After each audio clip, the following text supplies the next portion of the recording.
ಹೆಂಡತಿ ಮಗುವನ್ನ ನೆನೆದು ಜೈಲಿನಲ್ಲಿ ಮ್ಯೂಸಿಕ್ ಮಲಾರಿ ಅವರು ಕಣ್ಣೀರಾಗ್ತಾ ಇದ್ದಾರೆ. ಹೌದು, ಮ್ಯೂಸಿಕ್ ಮಲಾರಿಯ ಒಂದು ಪರಿಸ್ಥಿತಿಯನ್ನ ನೆನೆಸ್ಕೊಂಡ್ರೆ ಎಲ್ಲರಿಗೂ ಬೇಸರ ಆಗುತ್ತೆ. ಅದರಲ್ಲೂ ಉತ್ತರ ಕನ್ನಡ ಮಂದಿಗೆ ಮ್ಯೂಸಿಕ್ ಮಲಾರಿ ಅಂದ್ರೆ ತುಂಬಾನೇ ಇಷ್ಟ. ಚೆನ್ನಾಗಿಯೂ ಕೂಡ ಆಡ್ತಾರೆ, ಒಳ್ಳೆ ಟೀಮ್ ಅನ್ನ ಕಟ್ಕೊಂಡಿದ್ರು, ಚೆನ್ನಾಗಿಯೂ ಕೂಡ ಬೆಳೆದಿದ್ರು ಅಂತಾನೆ ಹೇಳ್ಬೋದು. ಎಲ್ಲೇ ಹೋದ್ರು ಕೂಡ ಜನರು ಇವರನ್ನ ಗುರುತಿಡಿದು ಮಾತನಾಡಿಸಿ ಸನ್ಮಾನವನ್ನು ಸಹ ಮಾಡ್ತಿದ್ರು. ಮತ್ತೆ ಪ್ರತಿಯೊಂದು ಊರು ಜಾತ್ರಾ ಮಹೋತ್ಸವ ಕಾರ್ಯಕ್ರಮ ಆರ್ಕೆಸ್ಟ್ರಾಗಳಿಗೆ ಇವರ ಒಂದು ಟೀಮ್ನೇ ಬುಕ್ ಮಾಡ್ತಾ ಇದ್ರು. ಅಂತ ಒಂದು ಉತ್ತುಂಗದಲ್ಲಿ ಇದ್ದಂತ ಮ್ಯೂಸಿಕ್ ಮಲಾರಿ ಅವರು ಏನ್ ಎಡವಟ್ಟನ ಮಾಡ್ಕೊಂಡ್ಬಿಟ್ರು ನಿಜವಾಗ್ಲೂ ಕೂಡ ಗೊತ್ತಿಲ್ಲ.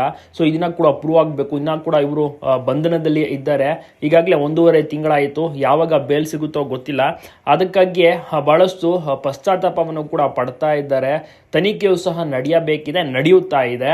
ಪತ್ನಿ ಮತ್ತು ಕುಟುಂಬ ಕಂಪ್ಲೀಟ್ ಆಗಿ ಅವರು ಕೂಡ ಗಂಡನ ಆಗಮನಕ್ಕಾಗಿ ಕಾಯ್ತಾ ಇದ್ದಾರೆ. ಒಂದು ದೊಡ್ಡ ಕ್ವಶನ್ ಮಾರ್ಕ್ ಯಾವಾಗ ಬರ್ತಾರೋ ಯಾರಂದ್ರೆ ಯಾರಿಗೂ ಸಹ ಗೊತ್ತಿಲ್ಲ.